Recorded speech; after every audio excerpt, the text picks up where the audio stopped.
स्वागत है आपका उज्जवल क्लासेस में।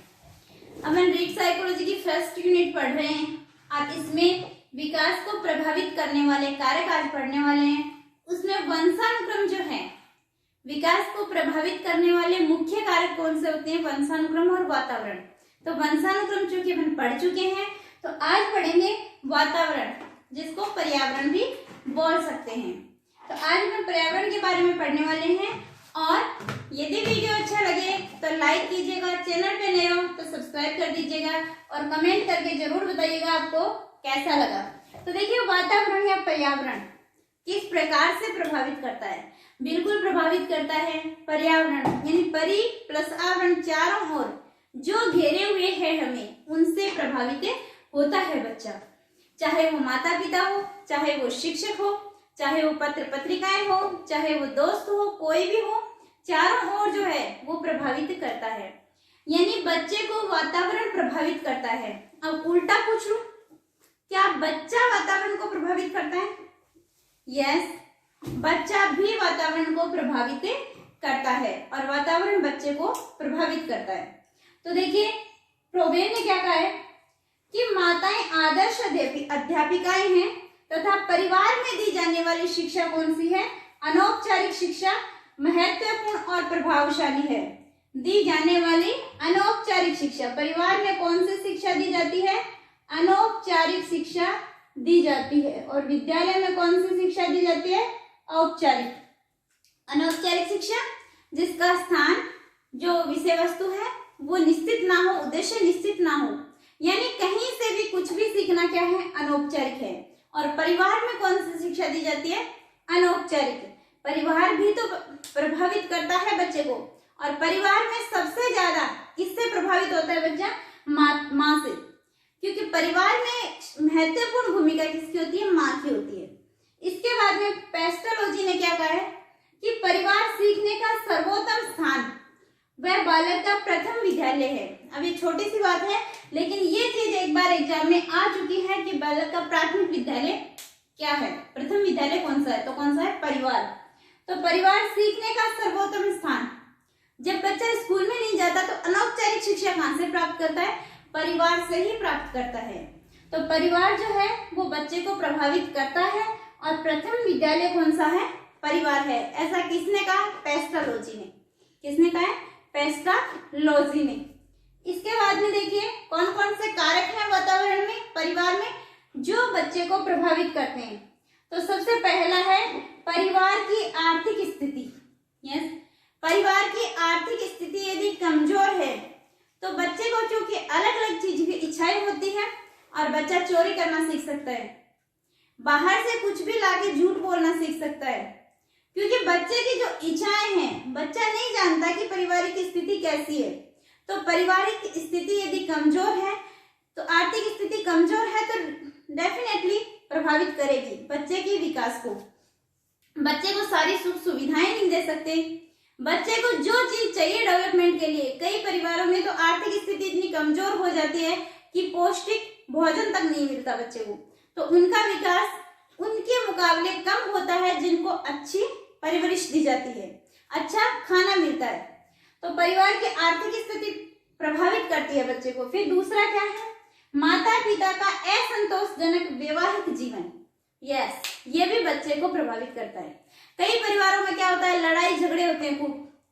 अब कई परिवार में ऐसा मिलता है कि लड़ाई झगड़ा होने के बाद में दोनों मुस्कुरा ले, दोनों आपस में लड़ाई को खत्म कर दे। लेकिन अधिकतर परिवारों में क्या होता है कि दोनों माता पिता रूठ गए और लड़ाई हुई, और माता एक कमरे में, पिता एक कमरे में, बीच में कौन रहा? बच्चा।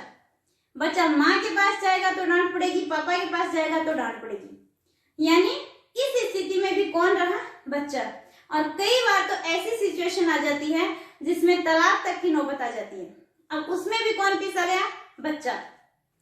कि माँ जो है वो अलग रहेगी, पापा अलग रहेंगे। अब उनको, बच्चे को एक को चूज करना है, तो बच्चे की विकास पर किसके प्रभाव पड़ा? बच्चे की, कि बच्चे को एक को चूज करना है, वो किसको चूज करे।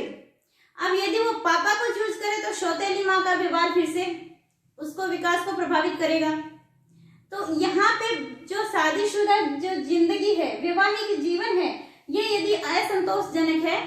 ये क्या है, बच्चे को डेफिनेटली प्रभावित करते हैं। इसमें कई जगह क्या लिखा होता है, घर के आगे लिखा होता है शांति भवन, और घर में क्या होती है, अशांति। तो ये क्या है, बच्चे को जो वैवाहिक जीवन है इसमें कोई भी मतलब बात हो, लेकिन बच्चे के सामने कभी नहीं आनी चाहिए। फिर दूसरी है, तीसरी, माता पिता का पक्षपातपूर्ण व्यवहार। बिल्कुल, एक बच्चा इंटेलिजेंट होता है पढ़ाई में, दूसरा बच्चा कमजोर होता है। अब जो इंटेलिजेंट होता है, अच्छे मार्क्स आते हैं, उसके लिए अच्छे अच्छे गिफ्ट लाए जाते हैं, अच्छा उसको खाना खिलाया जाता है, बादाम वगैरह खिलाते हैं कि इंटेलिजेंट है इसको खिलाओ, ये तो वैसे भी नहीं पढ़ता, इसको खिला के क्या करना है। लेकिन उनको ये नहीं पता कि हो सकता है इसमें कोई दूसरा टैलेंट हो सकता है वो डांस में अच्छा परफॉर्मेंस करता हो, तो उसको पहचान नहीं पाते और पक्षपात शुरू कर देते हैं। लड़के लड़की में पक्षपात शुरू कर देते हैं कि लड़की को, बच्चा जो है वो स्कूल से आया, उसको बोलते हैं बेटा होमवर्क कर लो, लड़की को पहले घर का काम करो, बाद में होमवर्क करना। तो ये पक्षपातपूर्ण व्यवहार है, उसमें बच्चा जो है वो अपनी अभिव्यक्ति नहीं कर पाता, उसका विकास प्रभावित होगा, दब जाएगा। फिर दूसरा है अत्यधिक ममता व लाड़ प्यार। ये भी ठीक है, ममता दीजिए, लाड़ प्यार कीजिए, लेकिन अति सर्वत्र वर्जते, यानी हर जगह अति भी जो है वो काम की नहीं है। अत्यधिक लाड़ प्यार करते हैं बच्चे को। कई जगह परिवारों में क्या है, बच्चे को नीचे नहीं उतारा जाता, गोद से गोद में रखा जाता है, और फिर होता क्या है, बच्चा जो है वो 2 साल का हो जाता है, तब तक चलना नहीं सीखता। फिर कहते हैं बच्चा चलना नहीं सीखा, अरे सीखेगा कैसे, उसको नीचे उतारोगे तो सीखेगा ना उसको। तो अत्यधिक लाड़ प्यार नहीं करना चाहिए, और अत्यधिक लाड़ प्यार करते हैं उसको एसी में रखते हैं, लेकिन बच्चे को एसी में रखने से क्या है, हो सकता है कोई बीमारी हो जाए, कहीं पे भी वो समायोजन नहीं कर पाएगा। बच्चे को लाड़ प्यार करो, लेकिन इस तरीके से करो कि बच्चा हर जगह समायोजित हो जाए, उसे स्ट्रांग बनाओ, उसे ऐसी शिक्षा दो कि वो किसी भी परिस्थिति से ना घबराए। फिर अगला है कठोर नियंत्रण और अनुशासन। अत्यधिक लाड़ प्यार भी काम का नहीं है, तो कठोर नियंत्रण और अनुशासन भी काम का नहीं है। नियंत्रण होना चाहिए, अनुशासन भी सिखाना चाहिए, लेकिन कठोर नहीं। कई परिवारों में क्या होता है, नियंत्रण और अनुशासन, बार बार पे बच्चे को टोक दिया जाता है। बच्चा बैठता है, क्या ये कोई बैठने का तरीका है? बच्चा खाना खाता है, ये कोई खाना खाने का तरीका है? पानी पीता है, ये कोई पानी पीने का तरीका है? अब बच्चा जो है वो एकदम दब्बू प्रवृत्ति का हो जाता है, वो कोई बात नहीं कहता, वो इतना तक डरता है कि कहीं सांस लिया तो ये बोल देंगे कि ये सांस लेने का तरीका है।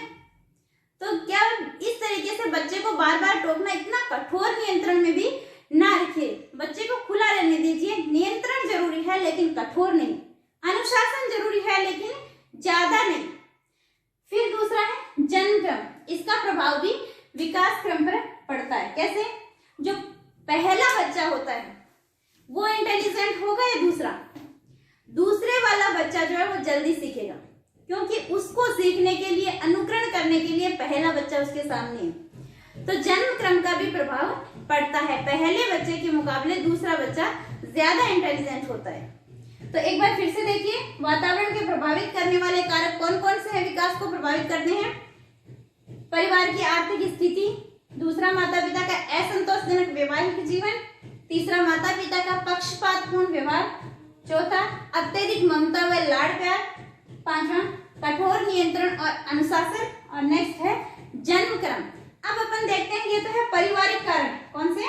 पारिवारिक कारण। अब देखते हैं विद्यालय कारण कौन कौन से हैं।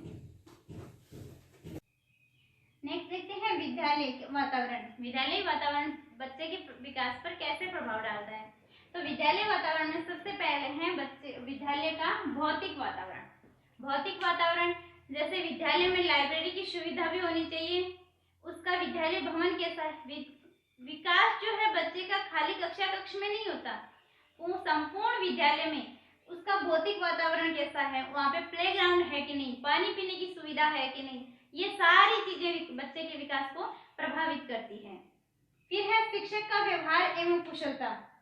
यस, यदि कुशल शिक्षक है तो बच्चे अपनी अभिव्यक्ति आराम से कर सकते हैं, अब कुछ भी पूछ सकते हैं। लेकिन शिक्षक यदि ऐसा है कि बच्चे को बोलने की कोई स्वतंत्रता ही ना दे, बच्चे सारे डरते हो, तो वो क्या है, कोई भी चीज नहीं पूछ पाएंगे, कोई वो बोल ही नहीं पाएंगे, अपनी अभिव्यक्ति नहीं कर पाएंगे। तो इससे क्या होगा, बच्चे की जो भावना है वो दबी रह जाएगी, उसके क्वेश्चंस दबे रह जाएंगे, तो बच्चे का विकास पूर्णतया नहीं हो पाएगा। इसके बाद में है अनुचित शिक्षण विधियां। यदि शिक्षण विधियां जो यूज कर रहा है वो भी यदि अनुचित है तो बच्चा अच्छे से अधिगम नहीं कर पाएगा। अच्छे से अधिगम नहीं कर पाएगा तो उसको संपूर्ण ज्ञान नहीं हो पाएगा और उसका विकास अधूरा रहेगा। इसके बाद में देखिए, शिक्षक के द्वारा बालक की खुली निंदा। यस, किसी बच्चे ने कोई गलती कर दी, मान लीजिए कि क्लास में बैठ के सो रहा है बच्चा, तो उसको डांटना जरूरी है, उसको समझाना जरूरी है, लेकिन उसके खड़ा करके क्लास में और खुली निंदा कर दी कि तू तो ऐसा ही है, तू ऐसे करता है, ऐसे, उसकी निंदा नहीं करनी चाहिए, उसको समझाना चाहिए। तो सब सारे बच्चों के साथ सामने यदि इंसल्ट कर दी तो उससे भी क्या होगा, उसकी हीन भावना का शिकार हो जाएगा। अब छोटा सा बच्चा होता है, उसको भी अपना आत्मविश्वास इतना प्यारा होता है, तो सोचे किशोरावस्था में तो यदि बच्चे की निंदा कर दें तो उसके आत्मविश्वास को कितनी ठेस पहुंचेगी, आत्मसम्मान गिरेगा उसका। तो क्या बच्चे की खुली निंदा नहीं करनी चाहिए। फिर है शिक्षक द्वारा बालक को समस्यात्मक कहकर अवहेलना करना। कई बार क्या है, बच्चा कुछ क्वेश्चन पूछता है तो उसको ऐसे कह दिया जाता है कि बेटा तू तो है ही समस्यात्मक है। ऐसे बच्चे को नहीं कहना चाहिए कि तू तो है ही समस्यात्मक। फिर क्या है कि वो तो नहीं बोलेगा और पास वाला भी नहीं बोलेगा कि कहीं मैंने यदि कुछ कहा तो सर मुझे भी यही बोलेंगे कि तू तो है ही समस्यात्मक। तो उसकी समस्यात्मक कहकर अवहेलना नहीं करनी चाहिए। तो ये थे विद्यालय कारक। एक बार फिर से देखिए, विद्यालय का भौतिक वातावरण, शिक्षक का व्यवहार एवं कुशलता, अनुचित शिक्षण विधियां, शिक्षक के द्वारा बालक की खुली निंदा, शिक्षक द्वारा बालक को समस्यात्मक कहकर उसकी अवहेलना करना। इसके बाद में देखिए सामाजिक और सांस्कृतिक वातावरण, ये भी कैसे प्रभावित करते हैं। आस पड़ोस, यस, यदि आस पड़ोस जो है उसका माहौल अच्छा है, एजुकेटेड लोग हैं, तो बच्चा जो है वो अच्छे से उसका विकास होगा। लेकिन आस पड़ोस में लड़ाई झगड़ा होता रहता है, यदि वहां पे बच्चे जो हैं वो गंदी उसमें हरकतें हैं, तो वो भी बच्चा भी वैसे ही सीखेगा।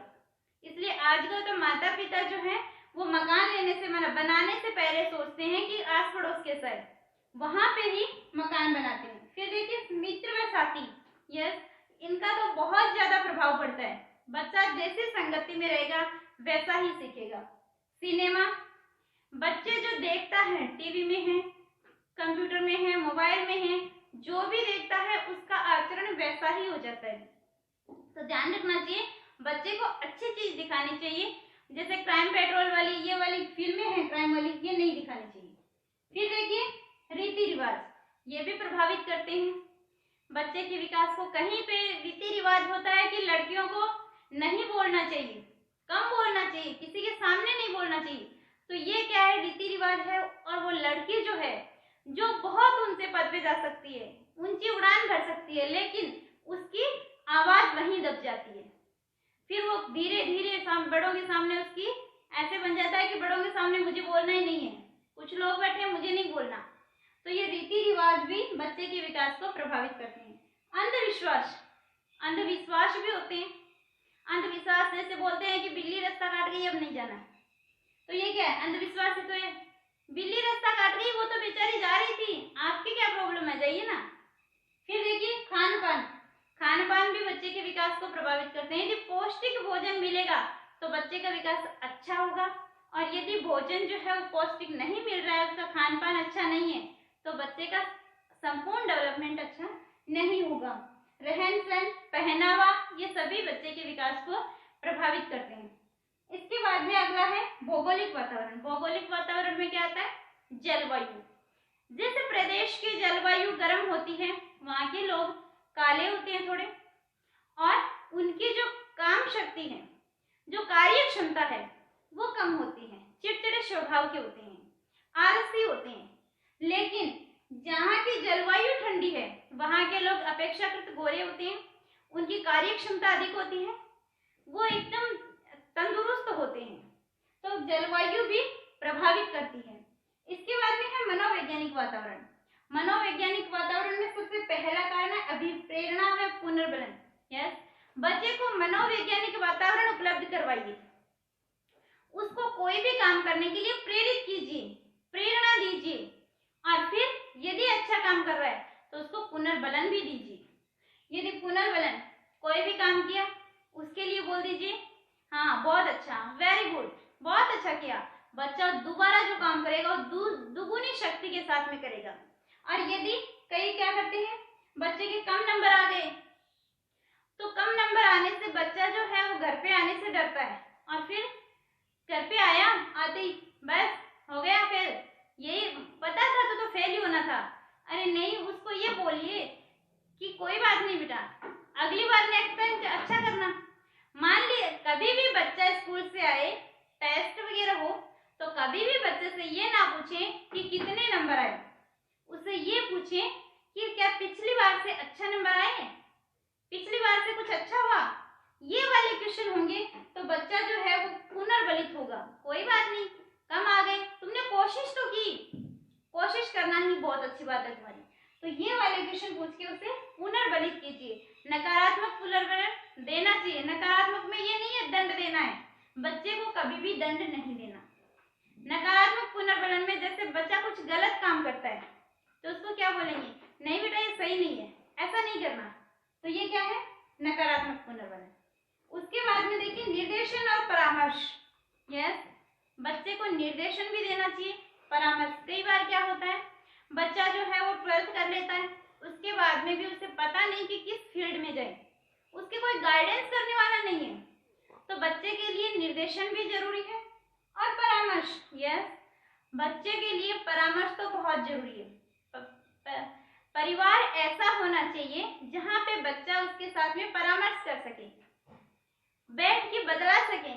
क्या होता है कि बस माँ पापा अलग हैं और बच्चा जो है वो मोबाइल में लगा हुआ है, और ऐसे करके वो कई बार तो ऐसी भावना का शिकार हो जाता है कि वो एकदम उसके जो इमोशन है वो तो एकदम गायब ही हो जाते हैं। बच्चा कई बार बहुत परेशान होता है लेकिन कोई परामर्श करने वाला नहीं होता, और कई बार क्या होता है कि जैसे बच्चा सुसाइड कर लेता है, उसके बाद में माँ बाप से पूछा जाता है कि क्या बात हुई, तो वो क्या बोलते हैं कि भाई थोड़ी देर पहले तो हमारे पास में बैठा था, कोई प्रॉब्लम नहीं थी, उसने कुछ नहीं कहा। तो कुछ नहीं कहा तो कम से कम उस बच्चे का चेहरा पढ़िए, उसके साथ परामर्श कीजिए कि क्या बात है बेटा, आप उदास क्यों हो, क्यों परेशान हो। तो यदि उसके साथ में परामर्श किया जाता, उसे समझाया जाता, तो शायद वो सुसाइड ना करता। तो ऐसे बच्चे के साथ में परामर्श बहुत जरूरी है और निर्देशन भी बहुत जरूरी है। इसके बाद है प्रेम व सहानुभूतिपूर्ण व्यवहार। यस, बच्चे को कभी भी दंड नहीं देना। दंड किसी भी समस्या का समाधान नहीं है। यदि बच्चे को दंड दिया तो नेक्स्ट टाइम वो बात जो है, मान लीजिए कि बच्चा चोरी करके आया है, उसको दंड दे दिया, तो नेक्स्ट टाइम पे वो क्या करेगा, वो चोरी करके आएगा, उसे बताएगा ही नहीं।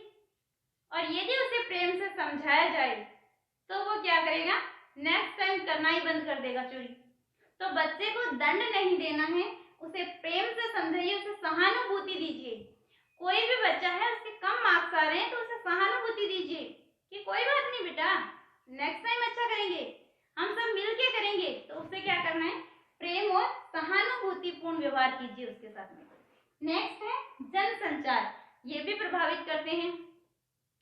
जनसंचार में मोबाइल है, सिनेमा है, लैपटॉप है, कंप्यूटर है, ये सब जनसंचार में आ जाते हैं और ये बच्चे के विकास को प्रभावित करते हैं। इनसे जो है बच्चे की कुछ सुविधाएं भी है तो कुछ दुविधाएं भी। सुविधाएं क्या है कि इससे बच्चा जो है वो कोई भी न्यूज हो, कोई भी स्टडी करनी हो, जैसे ऑनलाइन अभी स्टडी है तो बच्चा आराम से जो पढ़ना है वो पढ़ सकता है। कोई भी समस्या है उसको सर्च करके देख सकता है, समाधान कर सकता है। लेकिन यदि इसी का बच्चा यदि मिस यूज करे, जो बात उसको जाननी चाहिए उसे पहले जानने लग जाए, तो वो क्या है, बच्चे के लिए ठीक नहीं है। वो आधा अधूरा जानकारी लेगा और आधी अधूरी जानकारी कभी भी काम की नहीं होती। तो जनसंचार जो है ये भी बच्चे को प्रभावित करते हैं। एक बार फिर से देखिए, भौगोलिक वातावरण में कौन से है? जलवायु। मनोवैज्ञानिक वातावरण में अभिप्रेरणा और पुनर्बलन, प्रेम, निर्देशन और परामर्श, प्रेम व सहानुभूतिपूर्ण व्यवहार और जनसंचार। तो ये थे बच्चे के विकास को प्रभावित करने वाले कारक। अब नेक्स्ट क्लास में अपन देखेंगे अवस्थाएं विकास की। अब यदि वीडियो अच्छा लगा है तो लाइक कर दीजिएगा, चैनल पे नए हो तो सब्सक्राइब कर दीजिएगा और कमेंट करके बताना कि आपको वीडियो कैसा लगा। थैंक यू फ्रेंड्स, मिलते हैं नेक्स्ट वीडियो में।